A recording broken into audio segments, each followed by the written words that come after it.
everyone. My name's Ken Wilder. I'm one of the 3 curators. We've also got Aaron McPeak over on my left-hand side, on your right-hand side. And unfortunately, Claire O'Dowd from the Henry Moore Institute isn't able to be here tonight, which is a real shame, but she's here in spirit anyway. So welcome to, I think, the first of the Artists in Conversation talks that we're going to be having. Before I introduce our speakers tonight, just a little bit of housekeeping. So we're absolutely delighted to have 2 of the participating artists in the Beyond the Visual exhibition.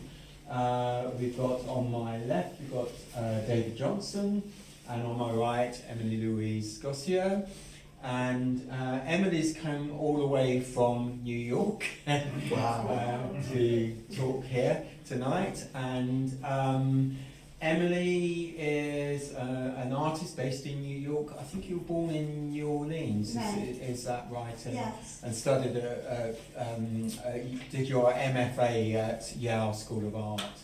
And Emilie's shown her work internationally, and she's fairly recently was awarded a Joe Mitchell Fellowship and has won lots and lots of other awards, so do look online to see the full biography. David is a bit closer to home, Hitchin. Yep. So his came up last night.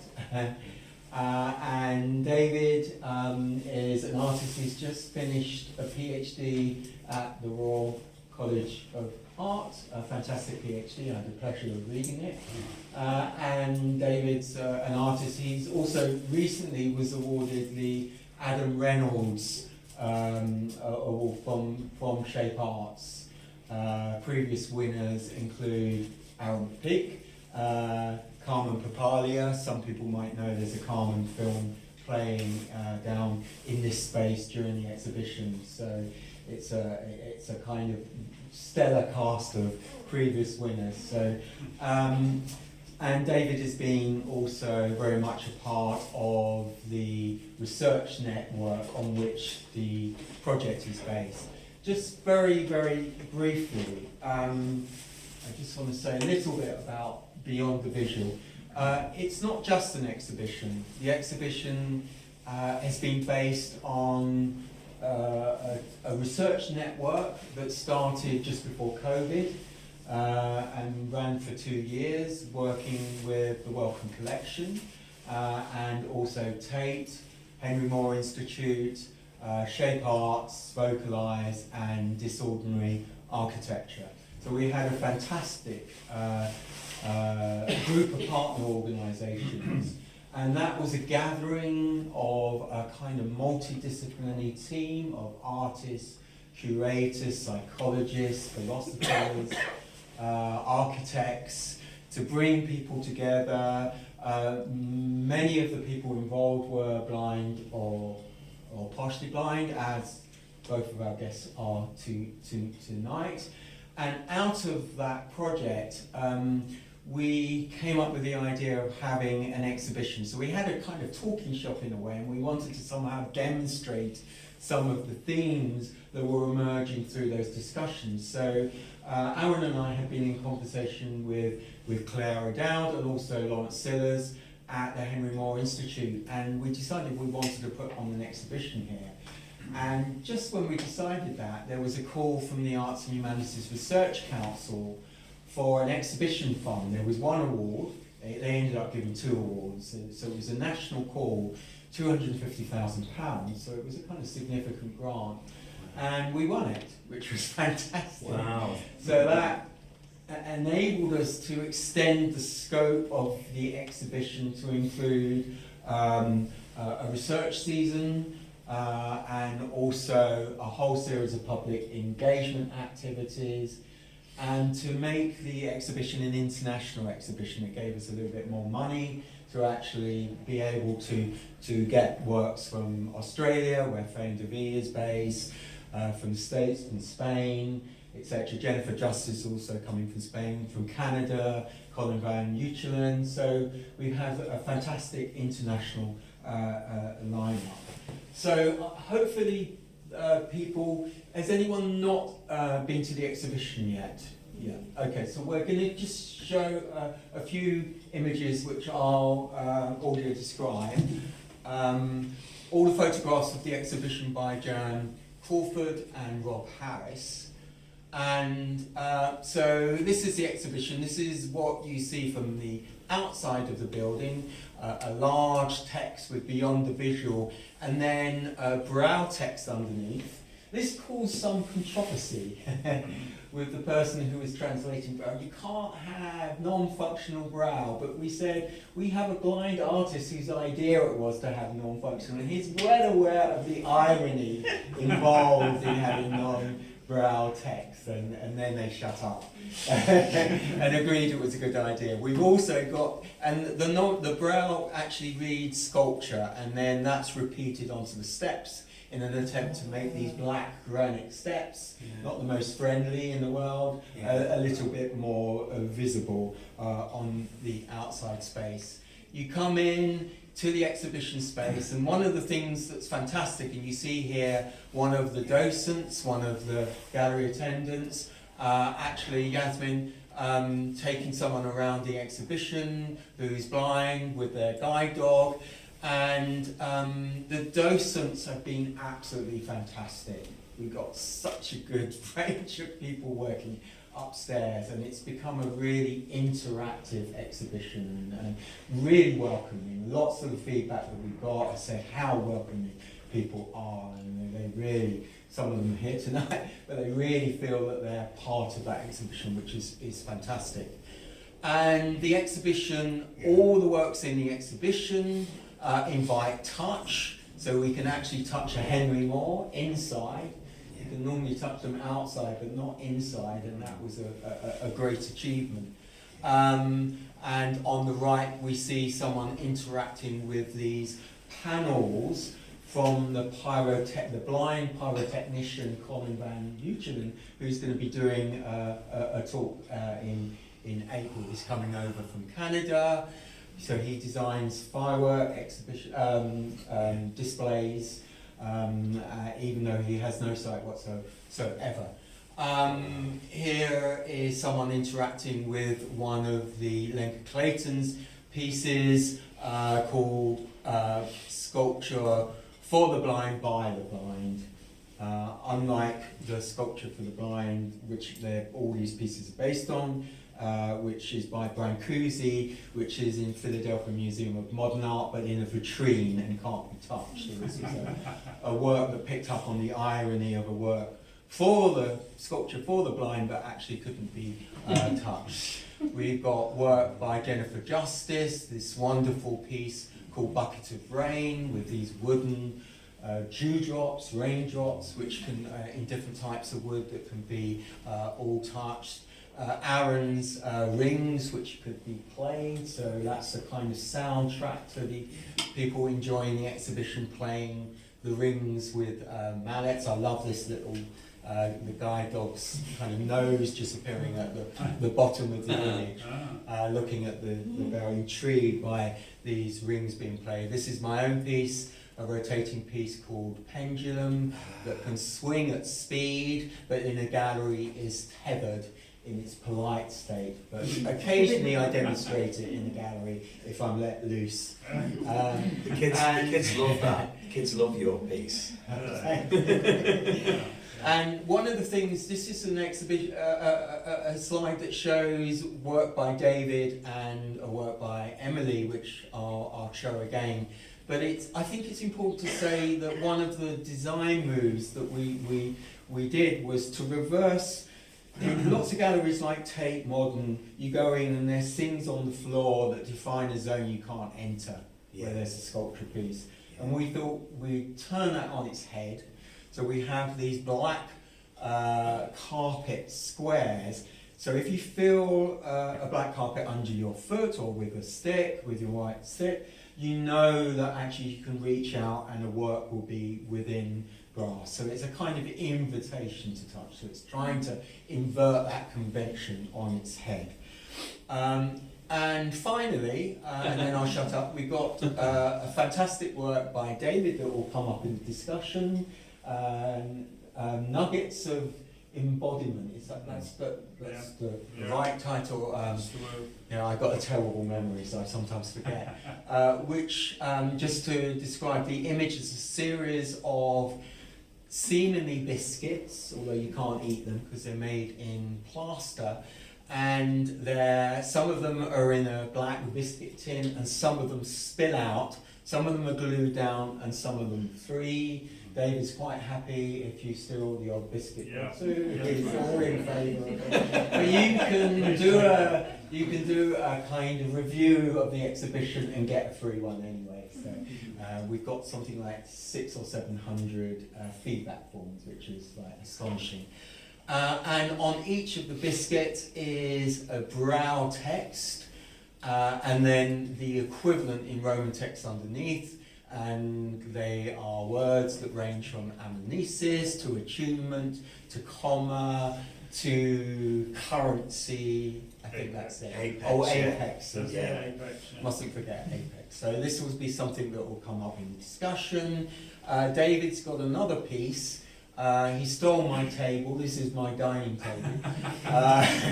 He didn't quite steal it. But actually, it just looks like it's actually a table by Alvarado, for any design nerds in the room. But it looks like an ordinary table until you feel under the table, and then there are little stalactites under the table, which are pieces of chewing gum. Seemingly, they're not. In fact, they're silicone. But there is that factor, and people often say, "Oh God, it's like being back at school again."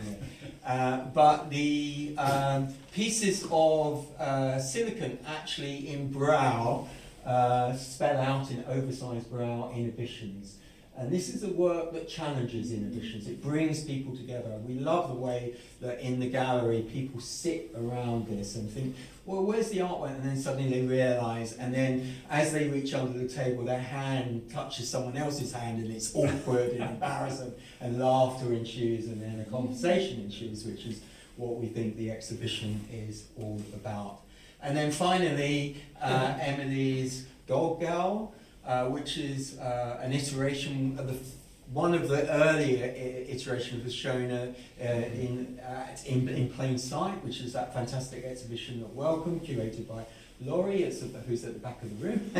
And Emilie didn't get across for that for various reasons. So it's great that you got to meet Emilie, Laurie today.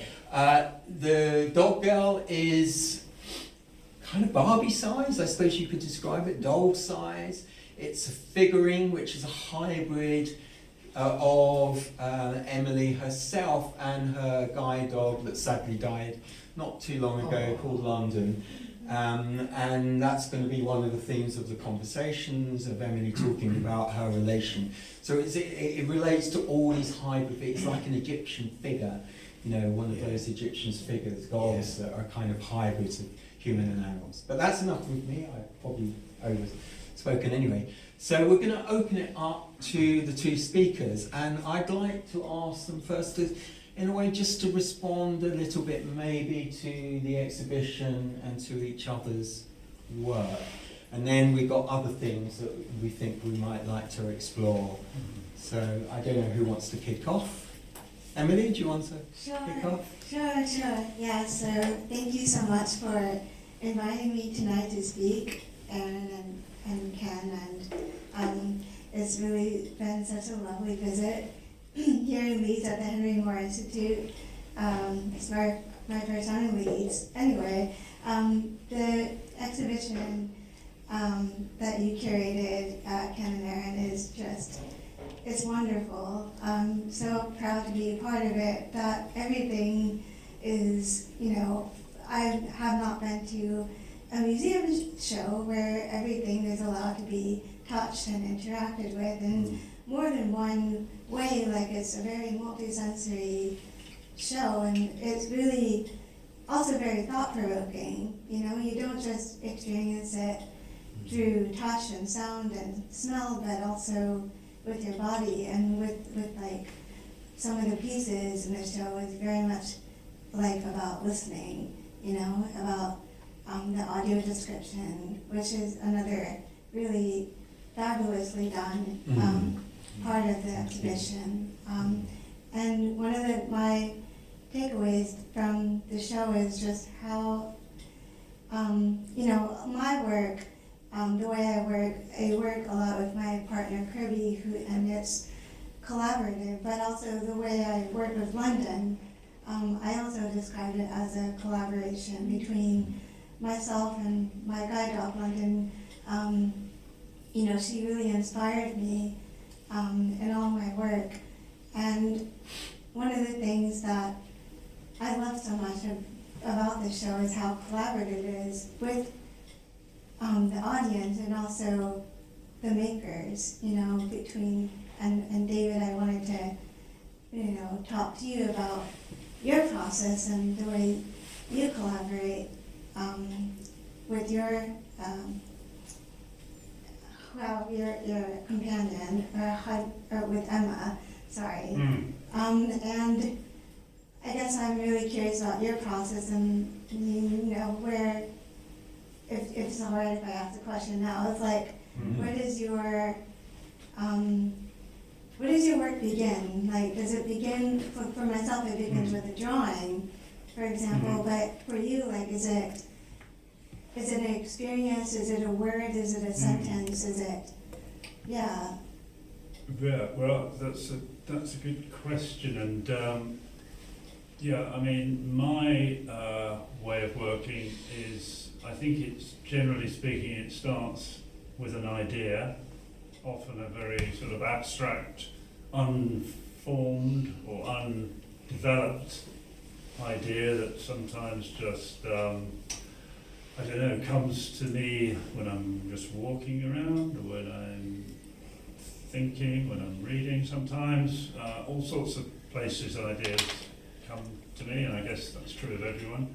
But then I try and form those ideas into some kind of artistic expression, some sort of object, because I like objects. I like things that you can hold and touch and pick up and feel and experience in a very kind of direct way, which is what's so marvellous about this show, that allows and enables that directness that is so rare, unbelievably, in museums and galleries, you know. But yeah, and then the process then begins. You know, that's just the beginning.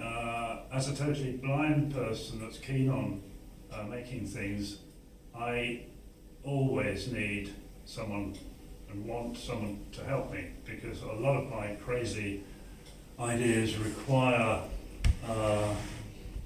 quite a lot of sort of making, most of which I can't do because of my blindness. So I depend on other people very strongly, and currently I'm working with a woman called Emma Dixon, who's sitting not too far from me right now. She's my... okay, right, yeah. So she and I have been working together for about 6 or 9 months now, and she helped me make the biscuits that are in the show. And the way I've been working with Emma is fairly typical of the way I do work with what I call collaborators rather than assistants, really. I mean, she is very assistive, but it's very much a process of talking things through. You know, I have maybe the original idea, but then it's developed by discussion, debate, and the occasional disagreement. And although for instance, I don't see anything now, I have quite a visual approach to making things, and colour, for instance, is quite an important part of that process. I'm keen that things look good as well as feel good. So quite a lot of the discussion is often about colour and the way things look. So I often have a very clear idea of the way I want things to look, and then I sort of talk that through with my assistant and or my collaborator, I should say, and we arrive at a sort of an accommodation that is that may or may not be what's in my head, but I'll never be able to actually sort of check that subjectively. I just sort of accept that we've got to a point in the discussion where it feels that we have arrived at the colour outcome and the visual outcome that I crave or I seek. So it is that sort of rather strange process of collaboration and development. It's very much a journey, and it's often it goes right through to the sort of bitter end of the making of the piece. So that's sort of my process in a nutshell. But you also asked, I think, Ken, about a response to this show, and perhaps I could just say that when I visited the show again, I mean, I came to the opening night back in November, but I visited it a couple of weeks ago with my brother, and it was quite amazing the response that it was getting. I hadn't realised that quite a lot of children have visited this show because it's just a playful environment. A lot, the tactility and the sort of engagement that people can have appeals, I think, to children. And that doesn't mean to say it's childish.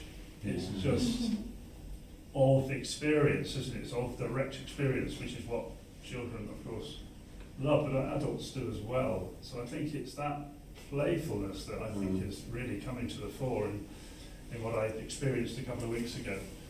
The fact that you're invited to engage with everything so directly, whether it be through sound with Aaron's pieces, touch with Emilie's pieces, and smell is even on the cards, and taste. Well, smell with your chewing gum. Yeah, they're You sprayed do get peppermint the aroma. faint aroma of mint. And a little boy came up to me last time I visited, touching a biscuit, saying, "Can I eat it?" And I had to say, "Well, you can, but you'll probably end up in hospital." So taste is there as well. Smell and taste are traditionally very closely allied. So it's that playfulness that I think is so marvellous about the show. I also became more aware of my body also when I was experiencing the work in the show. For example, when I was touching the Henry Moore piece, I never interacted with, I love smelling sculptures personally. When I get up close to them, I love it when a piece activates my sense of smell, whether it's an oil painting or a piece that incorporates smell in a specific way. But with the Henry Moore piece, I don't remember touching a metal sculpture that I smelled so strongly that I could feel it in my mouth. That metal taste, I could taste it on my teeth, and it kind of stayed with me the entire day, and I was like, wow, this piece is lingering with me, and I'm going to remember it, for the rest of my life, probably. It's really, it's just really interesting the way, you don't, in other museums, you don't really get to experience that. No. That, and how, just like being human, it's such an important part of experiencing the world is using all your senses, not just vision. No. Yeah. And to bring the other senses to the fore so dramatically is very unusual and very exciting. I didn't fully appreciate how smell can impact. Like in Aaron's bronze pieces, he often talks about how if you touch bronze a lot or persistently, you end up with quite a strong aroma from the bronze. It's some sort of chemical reaction going on, I think, between the sort of lanolin on your skin and the metal. But sometimes you need to be shown these things to realise how strong and dramatic they are. And I think we've all been sort of sensorially closed down to some extent by the conventional experience in galleries, where you're not encouraged to experience in that multi-sensory way. We need to be reunited with our senses, and this show is kind of doing that. I think if I can just intercede there, that I think when we had the first network workshops at Tate Modern, we had a 2-day kind of workshop, and that came up quite strongly from Alison Erdley, who's a psychologist working at University of Westminster, and she was, along with Hannah Thompson, she was the investigator of a project called the Sensational Museum, which, if you don't know about it, look it up on where. It's a fantastic project. But actually, Alison said, psychologists have this tendency to want to narrow the senses and separate the senses out and consider them, so all the experiments that they construct are often just investigating one sense, and more people realise that actually the senses don't work in that way, that actually what's really important is how the senses interact with each other and input and effect. And there's famous effects like the McGurk effect, where you think someone's saying bur, bur, bur, in fact they're saying ver, but because they've changed the visual image, the visual system overrides the acoustic system and what you're hearing. So that was really interesting for us, because it kind of set up an idea about the exhibition, and be interesting to hear your response to that. That we were keen to say that we weren't anti-vision. It wasn't an exhibition that it challenges oculocentrism, where people privilege vision, but actually vision is part of that. And even for blind artists, vision is important. David, you say that you are someone that engages the visual as part of your practice, even I can't shake it off. No. It's really increasingly important, actually, that when I finally went in my 30s, I thought at the time that vision as such was no longer a part of my life. But as I got back into art at that stage, having sort of left it for a while, going to lots of audio description events, where very articulate people describe art, going to workshops designed for visually impaired people, those sort of events, I sort of realised to my delight that the visual world was very much alive and kicking in my head, and my, as it were, inner vision was still very healthy and in fact growing, and it's been growing ever since. What about your access to memory of colour as well? Sorry? What about your access to the memory of colour and the emotion of colour? Well, I think certainly there's clearly, I think, a link, and a growing link in my head between my experience of colour and my memory of seeing colour. But I also happen to think that there is an innate colour sense. I think we are hardwired to experience colour, so the question that often comes up in these discussions is, well, what about people that have been born blind, that have got no memory of the experience of colour? If you talk to people, that's quite a small minority of people who are congenitally totally blind. They often do talk about colour. They know about colour. The sort of theory of colour. They know that grass is green, even though they've never experienced it. And knowing that grass is green is a very long way towards experiencing green. And you can argue till the cows come home that, okay, but they will never actually know green if they've never seen it. Well, I'm not so sure about that. I can't sort of categorically kind of prove it, but I do feel that there's having sort of been a very, my vision was healthy as a child and through some of my teens, and now being totally blind, I do feel that there is a sort of hardwired connection to colour. Mm-hmm. As long as your brain is reasonably healthy, your colour is there. But that's a debatable point. I understand, but Emily, you say the drawer, and you make beautiful drawings, which you use a particular technique to touch and interact with it. Mm-hmm. But you say drawing is still, the line is still really important for you. Can you talk a little bit about that? Mm-hmm. Yeah. I've always been a really big drawer. Before I lost my vision, I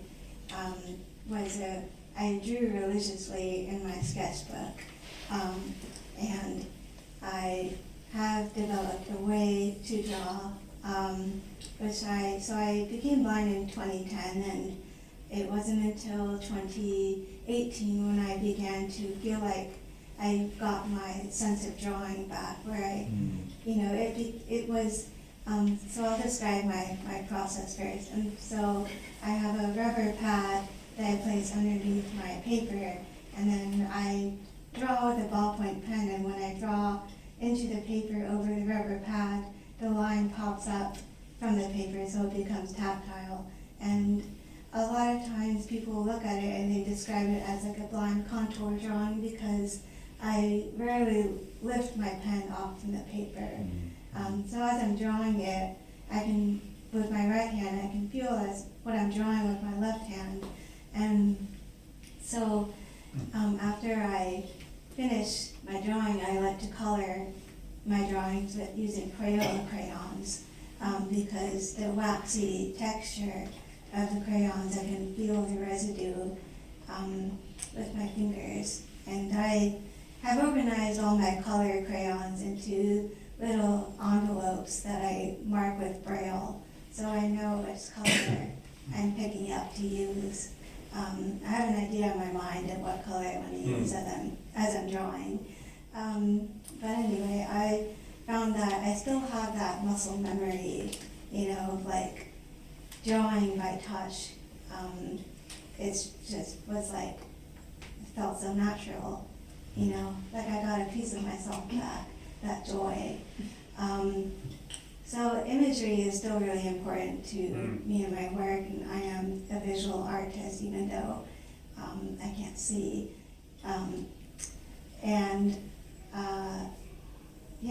Is that a good? And anyway, so all my pieces, my work, it always starts with a drawing of a visual image I have in my mind, and I draw it out to sort of meditate on that image and explore it more. And then I start thinking about it three-dimensionally or spatially, and then they become sculptures or installations. Does the imagery that you have in your mind is very visually experienced, and do you then do what I do, which is sort of discuss with someone else, like Kirby, what the colour is like to see? Oh, yeah, so with color, I have a really strong visual memory of color. I know how to mix paints, and I know the names of paints and pigments, like yellow ochre or Kelly green, and I actually am the one who taught Kirby how to paint. Using acrylics and oil paints. And with my acrylic crayons, like they all come with their own names, like vivid tangerine, or I guess neon carrot, or almond, which became the Crayola color that I use for coloring London's fur. So sometimes the names are really descriptive of the colors, and other times I had to describe to Kirby a color that I'm looking for. So in that way, like, talking about color was very collaborative too. Because color is so subjective that sometimes I would just need to describe a feeling, or an emotion, and Kirby would, Kirby is naturally very gifted at color. So he, it's a back and forth. It's a So you're quite interested in the materiality, like the wax or the acrylic or oil paints.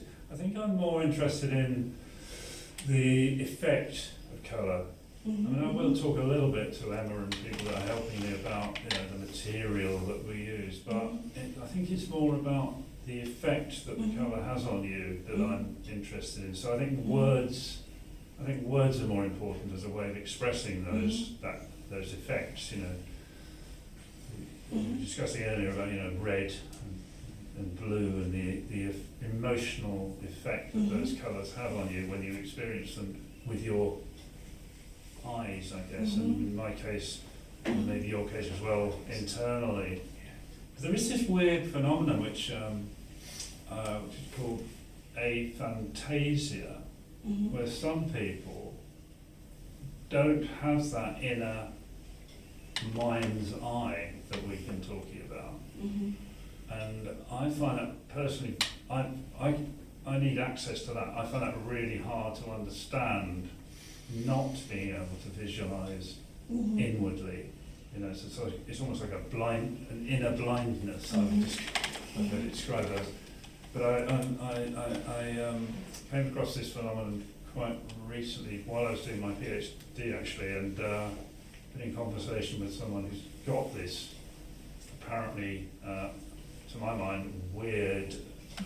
He's a perfectly healthy. His eyes are healthy. His eyesight is perfectly healthy, but he doesn't have that inner visual life. And apparently, according to the research, there's about 15% of the population have this aphantasia, or levels of it, degrees of it. Maybe it's a spectrum from total sort of inner blindness to what they call hyperphantasia, which is where you've got very vivid inner experiences, which is where I think I am, and maybe you are as well. So maybe it's a spectrum, but there's a significant minority of people who don't see inwardly, and I find that hard to understand, as I say.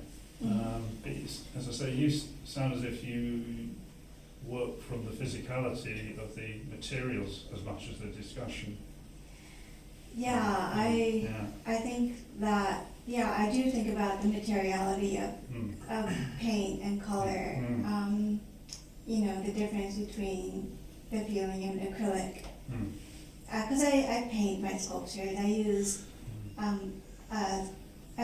ceramics, but I don't use glazes. I like to paint my clay sculptures, and sometimes I choose to paint my sculptures with acrylic paint, and other times I choose to paint them with oil. Because of the different experience of using that paint?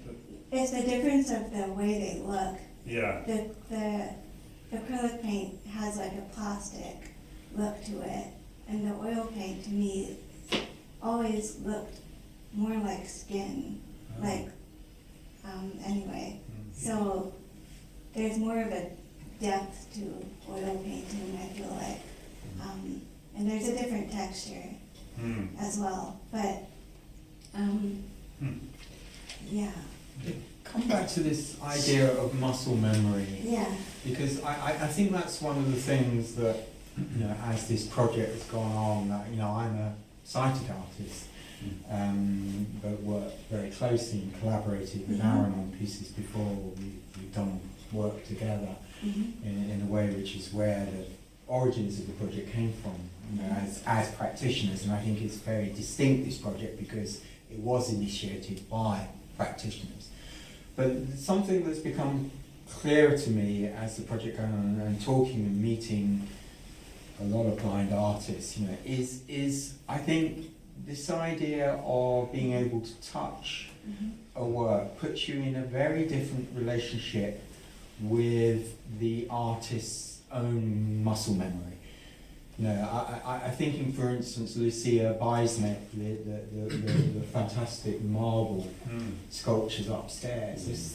There's a way in which actually when you're touching that work, you are in a special kind of engagement with the decisions that was going on about where to remove the material, how to, you know, what kind of texture it was happening. And I think that's something that hasn't really been written about or talked about much. You know, there is something very particular about touch in replicating the stance of the artist towards their work. You know, with paintings you often just stand back and, you know, not all paintings. I mean, I think that's why someone like Agnes Martin's work is so wonderful, because actually you are really encouraged to go up very close to that work, and there's these distances that you take, and the work changes depending on that distance.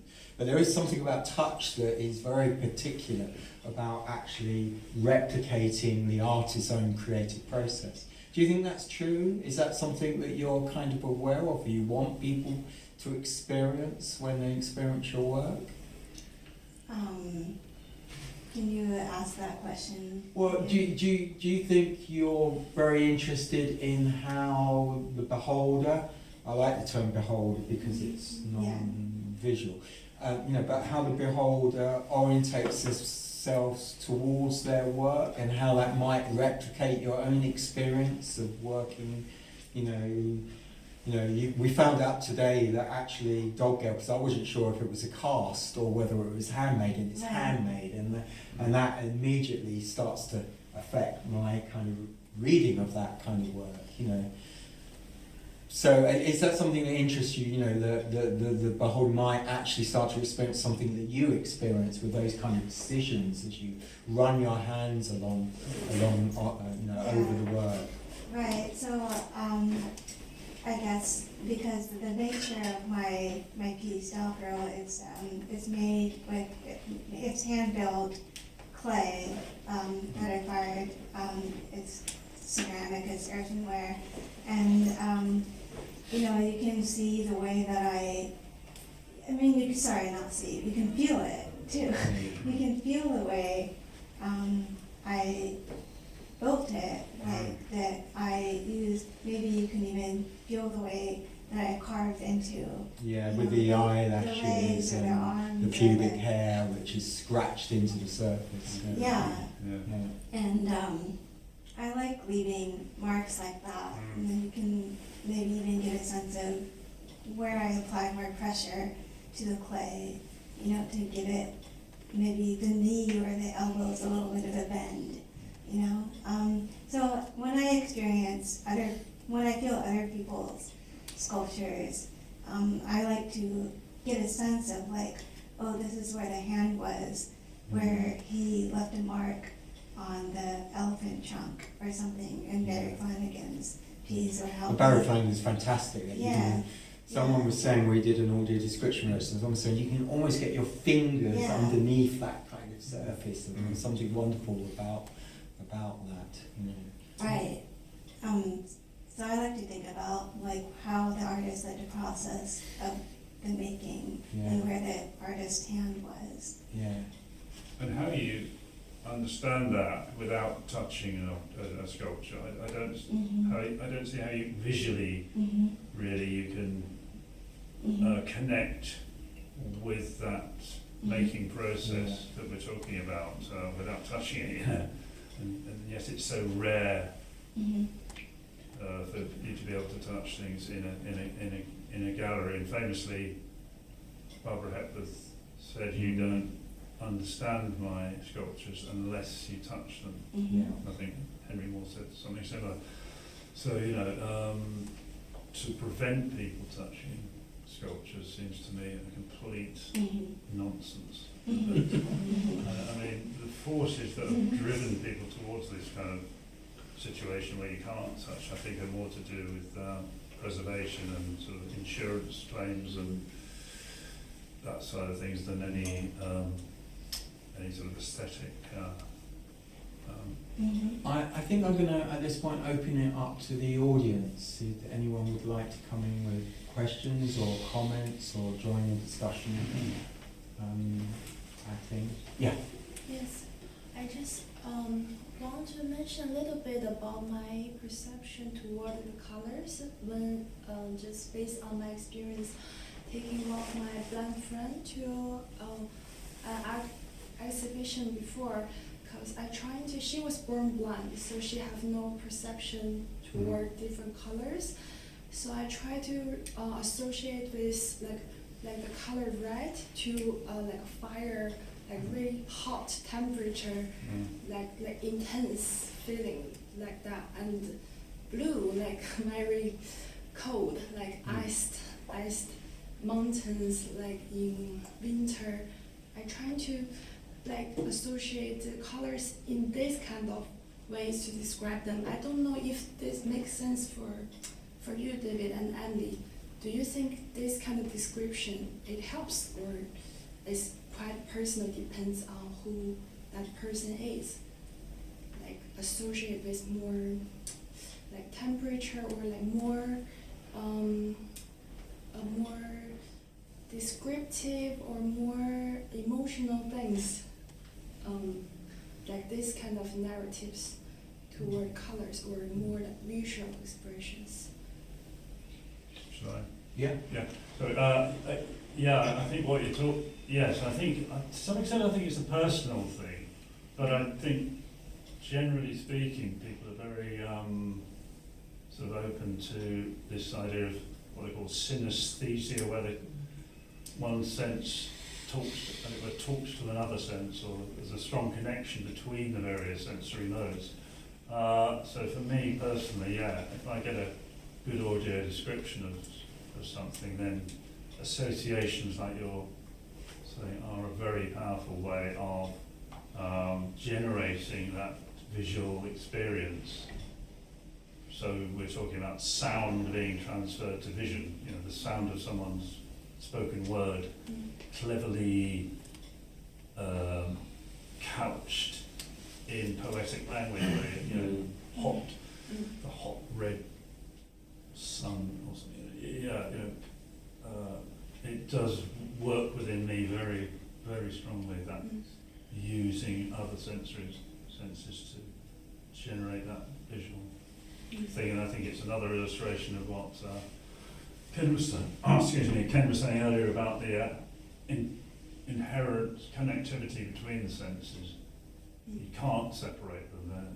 You can try, and cultural life has tried to separate them, but you never experience anything with one sense. It's always a complex, multi-sensory thing. Yeah. So, I think we're just very soon going to upload a whole set of new audio descriptions to the ones online and the ones where Joe Rizzo-Naldi has interviewed all the artists, and they're very conversational, they're fantastic, they're really beautifully written as well. But we when the exhibition first opened, we had an audio description workshop where we looked at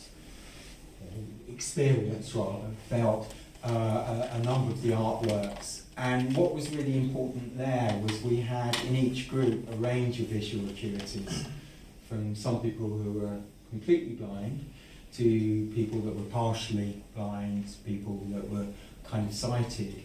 And I think that was really interesting because it became a kind of conversational you know, and it avoided this authoritarian kind of objective idea that this is what it is in a way.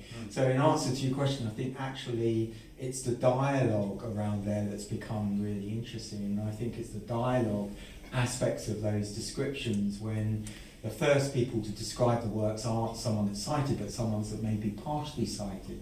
You open up a different kind of conversation in a way. So they're really fantastic. You know, they should be. I think they're due to be loaded up this week, or so. Do go to the website and listen to some of them. But sorry, a gallery exhibition though is always a conversation between the viewer and the artist anyway. Yeah. Some people have to read the bit at the side before they can make sense of the picture. Other people look at the picture, get their own feeling from it, and then see what someone else thinks, and see if there's any similarities, what differences there might be, so that you are kind of moving to a middle ground with the artist as a viewer, aren't you? And that's what's happening a lot with this exhibition very much as well. Yeah, I think that's really true, and I think I mean, it's funny, isn't it? Because some people, the people have different views on how they experience art. Some people like to sort of experience it in a solitary way, which they don't really get, you know, just privately, quietly experiencing them. But I mean, I suppose out of necessity, I need a conversation, literally talking about what's there. Yeah. But by doing that, you then get involved with, well, what did the artist intend by this? So you start to discuss the possible intentions of the artist, and that, you know, then you start connecting. And if you can touch it, or smell it, or taste it, even, or hear it, then again you're making connections that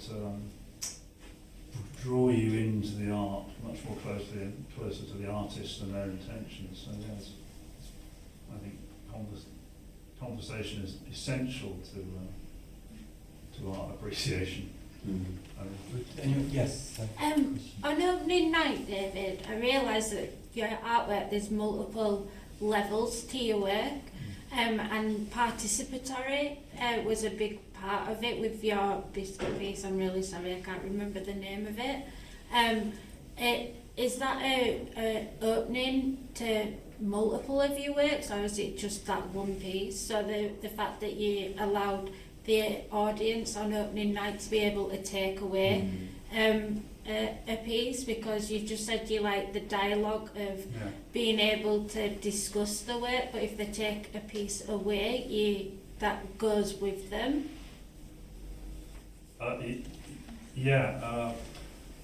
Actually taking the art away with them, literally, physically taking it out of the gallery, I think is very exciting. To think that, you know, the art is actually literally leaving the gallery physically, you know, biscuit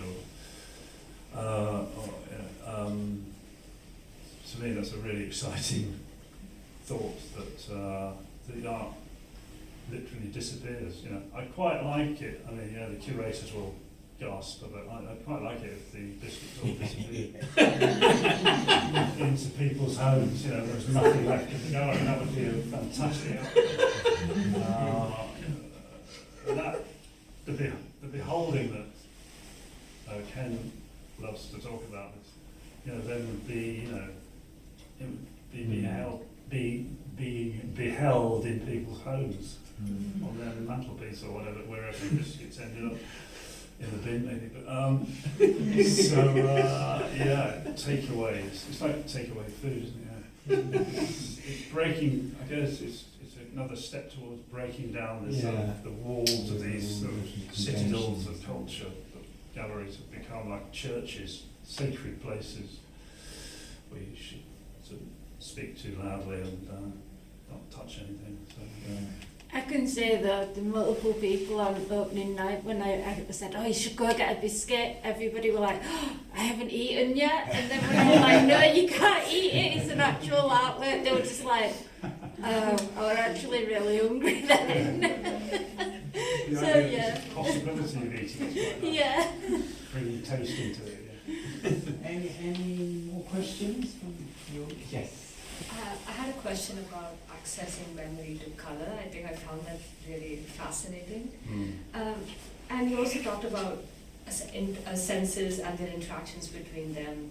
So what kind, like when you touch something especially, do you like think of like how sculptures used to look like visually once?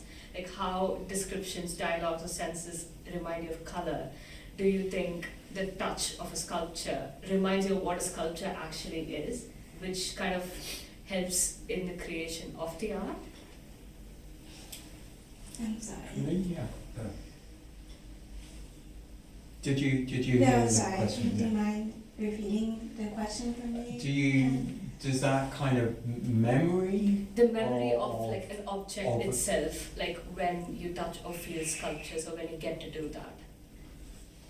Does that help you in terms of reimagining that kind of, so those memories you have of colour?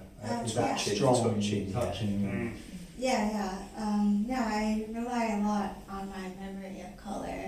And when I choose the colors for my sculptures, I do like to compare them to my memories of the color of the sculptures I'm like. So, for example, if I'm I made a sculpture of a character called Alligator Girl, and it's a hybrid between an alligator and a woman. And so, I think about, okay, what colors do I need to mix in order to create that alligator look? And so I describe the colors that I want to mix, and I don't ask Kirby to look at a picture of an alligator. I just tell him what I see in my mind. Where did this kind of interest in the hybrid figure, the hybrid human-animal figure come from? Is that something that predated your No. experience of London, or it came through the experience of your... It came through Got it. the experience with London and collaborating with her and understanding the world through an animal's perspective. And also thinking about animals and myself and how I have a different, a different way of sensing the world than I did before, and how animals have a completely different way of sensing the world than we do. And being really interested in that idea and finding a kinship through that, of understanding myself as an animal or as an other,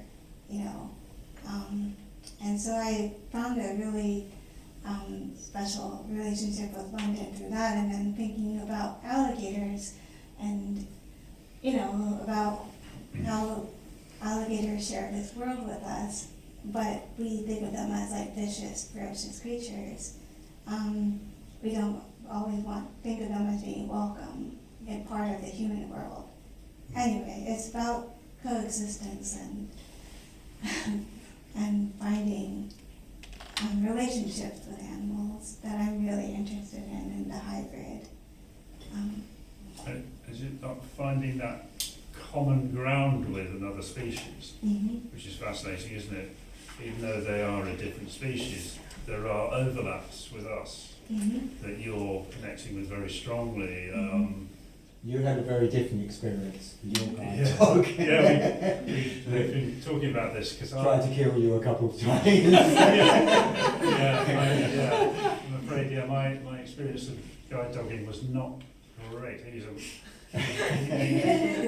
Apparently that's my fault. That wasn't the dog's fault. It's because I was not a very good guide dog owner. Not that the dog was at fault at all. He was a marvellous, well-trained, beautiful retriever, golden retriever. But yeah, the guide dogging experience didn't really. But it's that connectivity is interesting. Domesticity of the dog. Apparently the difference between the wolf and the dog is quite distinct, even at the sort of genetic level. Apparently, I was sort of reading around this, and so it's finding that you connected obviously very strongly, Emilie, with that that common ground that it must exist between domestic animals and us. And I didn't find that connection. I like to collaborate with other humans, like Emma. That's no disrespect to Emma or my collaborators at all, but I try and find connections with other human beings. I struggle with dogs or other species, much as I respect them. I find it hard to find the connections that you have found. So. We've actually gone slightly over, so I should probably draw to a close, yeah? No, yeah, okay, we've gone 4 minutes over.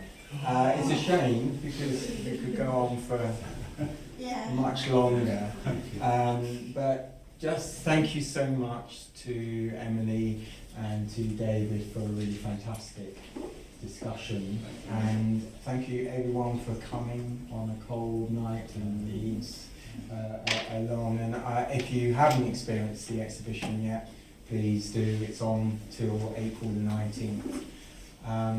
So I think a round of applause for our two fantastic conferences.